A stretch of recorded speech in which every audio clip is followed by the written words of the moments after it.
এসেছে তাদের মর্যাদার ব্যাপারে। হযরত মাওলা আলী শাহ রাদিয়াল্লাহু তাআলা বলেন, রাসূল পাক সাল্লাল্লাহু আলাইহি ওয়াসাল্লাম একদিন হযরত হাসান এবং হুসাইন রাদিয়াল্লাহু তাআলা আনহুর হাত ধরে ইরশাদ করেছেন যে মান আহাব্বানি ওয়া আহাব্বা হাযাইনি, মান আহাব্বানি যে আমাকে ভালোবাসবে, ওয়া আহাব্বা হাযাইনি আর যারা এই দুইজনকে ভালোবাসবে, তার মানে ইমাম হাসান এবং ইমাম হুসাইনকে ভালোবাসবে, ওয়া আবাহুমা এবং তাদের বাবাকে ভালোবাসবে অর্থাৎ মাওলা আলী শাহকে ভালোবাসবে, ওয়া উম্মাহুমা এবং তাদের মাকে ভালোবাসবে অর্থাৎ আমার আদরের দুলালী হযরত খাতুনে জান্নাত মা ফাতেমাকে ভালোবাসবে, কানা মা'য়া ফি দারাজাতি ইয়াউমুল কিয়ামাহ, সে কিয়ামতের দিন আমার সাথে আমার মর্যাদায় থাকবে। জোরে বলি সুবহানাল্লাহ। এই ইমাম হাসান এবং হুসাইনের মহব্বত, আজমত, সম্মান সাহাবায়ে কেরামদের আমরা জীবনী দেখলে বুঝতে পারি তারাও কিভাবে আহলে বাইতকে সম্মান করেছেন। হযরতে ফারুক আযম রাদিয়াল্লাহু তাআলা আনহুর খেলাফত কালে দেখা যায় যে মাদায়ান বিজয়ের পর মসজিদে নববীতে হযরতে ফারুক আযম রাদিয়াল্লাহু তাআলা আনহু গনিমতের মাল বন্টন করছিলেন। অর্থাৎ যুদ্ধ, কাফেরদের সাথে যুদ্ধ করার পর এখানে যে যুদ্ধের মালগুলো পাওয়া যেত এগুলোকে বলা হয় গনিমতের মাল। এগুলা যারা যুদ্ধে অংশগ্রহণ করতো তাদের মাঝে এগুলো কি করা হতো, বন্টন করা হতো গনিমতের মাল।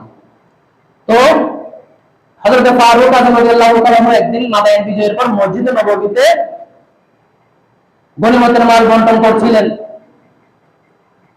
এবং হযরত হাসান রাদিয়াল্লাহু তাআলা আনহু এসে বললেন আমার প্রাপ্য আমাকে বুঝিয়ে দিন।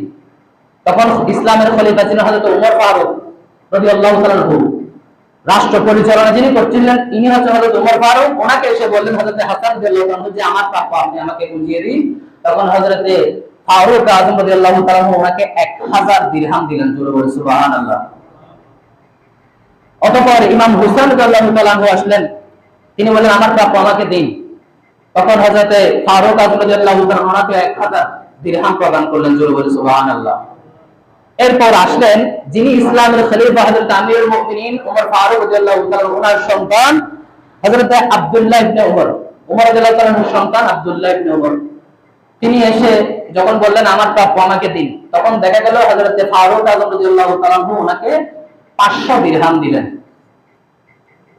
যখন ওনাকে 500 দিরহাম প্রদান করা হলো তখন হযরত আব্দুল্লাহ ইবনে ওমর রাদিয়াল্লাহু তাআলা বললেন, হে আমিরুল মুমিনিন, আপনি আমাকে 500 দিরহাম দিয়েছেন, ইমাম হাসান এবং ইমাম হুসাইনকে 1000 দিরহাম দিয়েছেন, কিন্তু আমি হচ্ছি রাসূল পাক সাল্লাল্লাহু আলাইহি ওয়াসাল্লামের জামানায় রাসূলের সাথে একসাথে যুদ্ধ করেছি।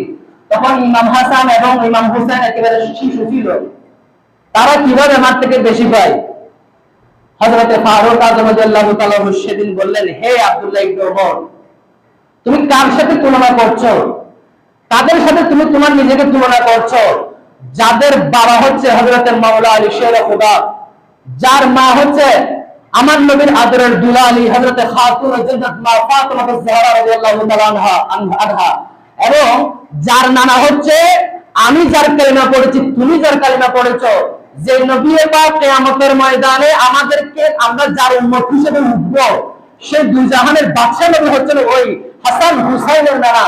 সুতরাং তুমি তাদের সাথে কোনোভাবে তুলনা করতে পারো না। জোরে বলে সুবহানাল্লাহ। হযরত আব্দুল্লাহ ইবনে ওমর এটা শুনে তখন তিনি ওনার নীরবতা প্রকাশ করলেন। হযরত ওমর ফারুক বলছেন তুমি তাদের সাথে তুলনা করবে, আগে তাদের মর্যাদার সমান হও। তাদের মর্যাদার সমান তুমি হতে পারবে না, কারণ তার বাবা ছিলেন আলী, তাদের মা ছিল হযরত ফাতেমা রাদিয়াল্লাহু তাআলা আনহা, এবং তারা হচ্ছে তাদের নানা হচ্ছে আমাদের নবী দুজাহা রাহমাতুল লিল আলামিন। এবং হাদিসের মধ্যে আমার রাসূল পাক সাল্লাল্লাহু আলাইহি ওয়া আলিহি ওয়াসাল্লাম ইরশাদ করছেন যে আল হাসান ওয়াল হুসাইন সাইয়্যিদা শাবাব আহলিল জান্নাহ, আমার হাসান এবং হুসাইন রাদিয়াল্লাহু তাআলা আনহু জান্নাতে যুবকদের সরদার হবেন। জোরে বলে সুবহানাল্লাহ। সুতরাং এই আহলে বাইতকে মহব্বত করা, আওলাদ রাসূলকে মহব্বত করা, এটা আমাদের উপর ফরজ, এটা আমাদের উপর ফরজ। এবং এই আহলে বাইতের মহব্বতের উপর কারা হক কারা বাতিল সেটা প্রমাণ হয়ে যায়।